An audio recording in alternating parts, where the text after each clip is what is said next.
Prossima trascinata представителю авиакомпании для приоритетных посадки в самолет номер 23.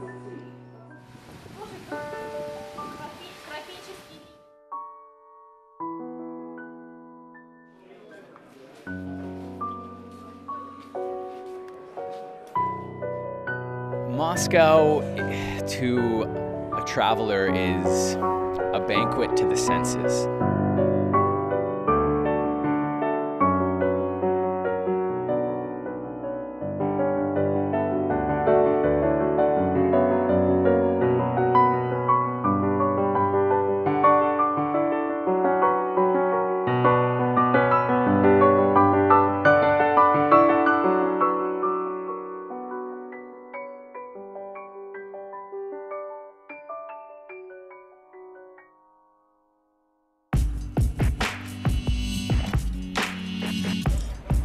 Russia is a country that is shirking off its coil of Soviet times and looking towards capitalism for a bright future. That's another story entirely, but what the city of Moscow does offer a tourist is a banquet of the senses. Moscow is an immense city, thought to be around 12 million inhabitants. The territory itself is quite vast and encompasses a lot. There's tons to see. The Moskva River runs right through the heart of Moscow. And on its banks you'll find the Kremlin, the Red Square, and St. Basil's Cathedral.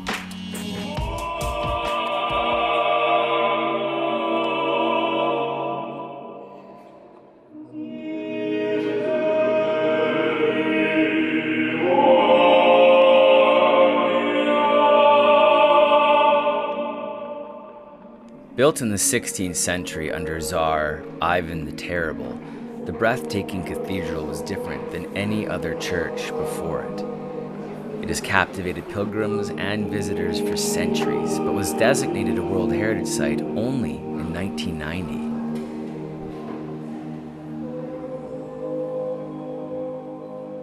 Moscow as a city has existed for nearly 1,000 years, and a testament to that are the walls of the Kremlin.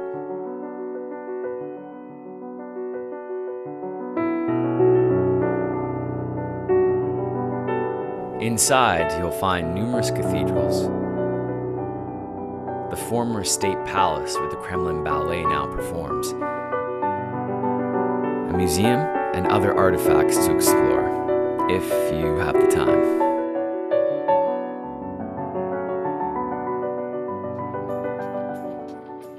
Heading south from the Kremlin along the river, you'll see the rebuilt Temple of Christ Our Savior, which had been demolished in communist times. And further along, Gorky Central Park, named after Soviet socialist writer Maxim Gorky.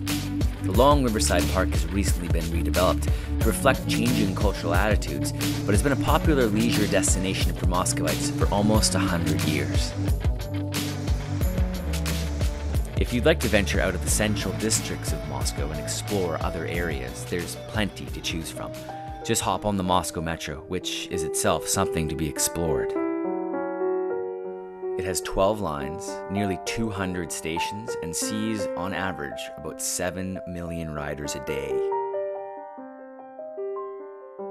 If you head north to stop Botanichesky Sad, the botanical gardens of the Academy of Science, you may discover over 18,000 different species of plants in a rustic and beautiful setting.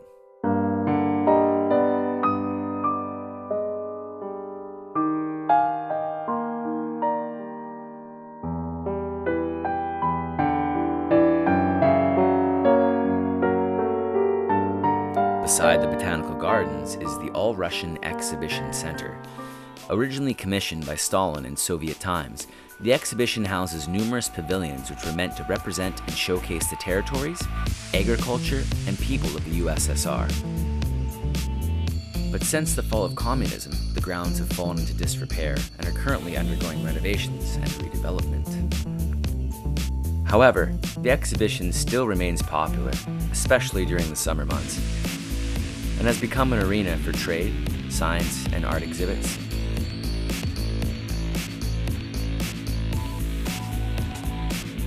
has restaurants, an amusement park, and a Ferris wheel.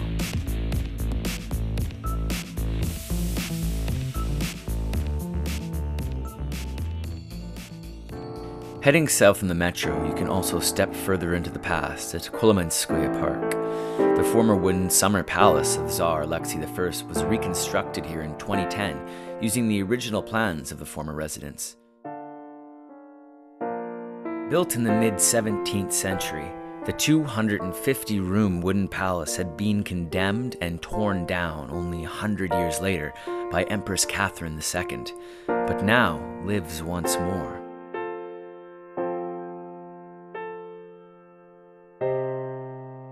Kolomenskoye Park is also home to the Royal Apple Orchard above the banks of the Moskva River, and is definitely worth strolling through on a nice summer evening.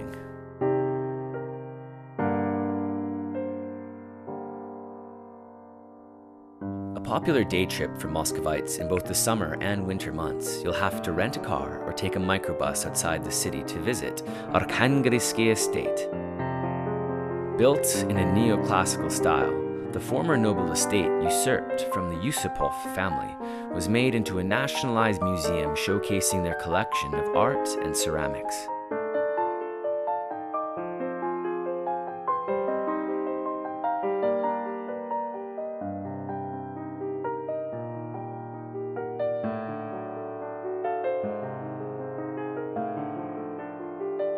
Its current name is derived from the Church of the Archangel Michael, which was constructed on its grounds in 1646.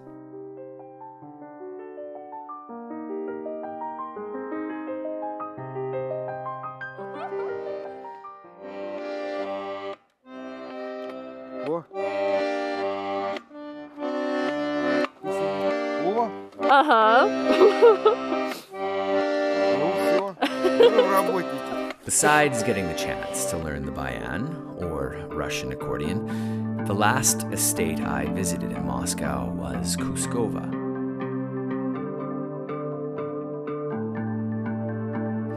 Although some of its grounds are now a park used year-round by residents, the estate proper is also a nationalized museum and requires admission. Kuskova's palace was built by the famous Sheremetyev family under Count Pyotr Borisovich Sheremetyev and is neoclassical by design. Having seemingly been restored to its period state, the main palace is like a time capsule.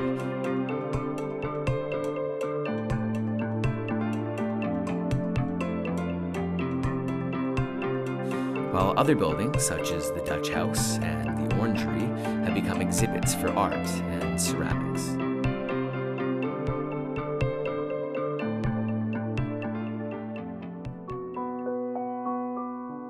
Another palace of interest is the Wooden Kremlin, located in the Izmailova district. This wooden palace was built in 2008 as a themed complex representing Old Russia.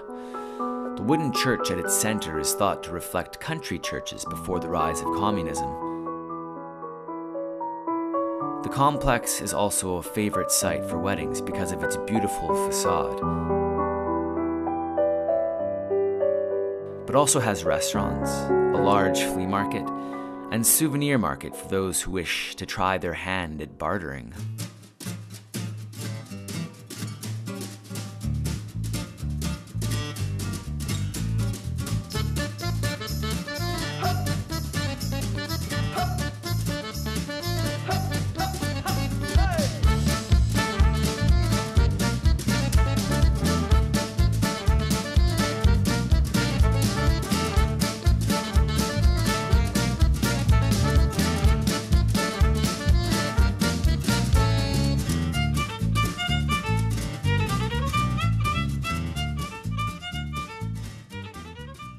Russians are a proud people.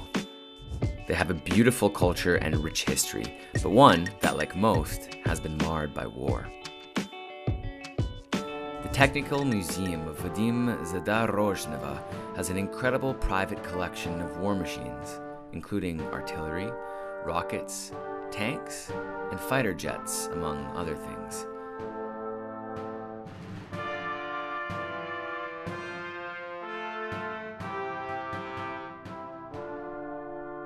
If you pay a little more with your ticket, you can even reassemble an old Russian AK-47. The museum, located near Arkhangelskoye Estate, also has a large collection of motorcycles and cars, so take your time strolling through its main building while checking out World War II fighter planes riddled with bullet holes.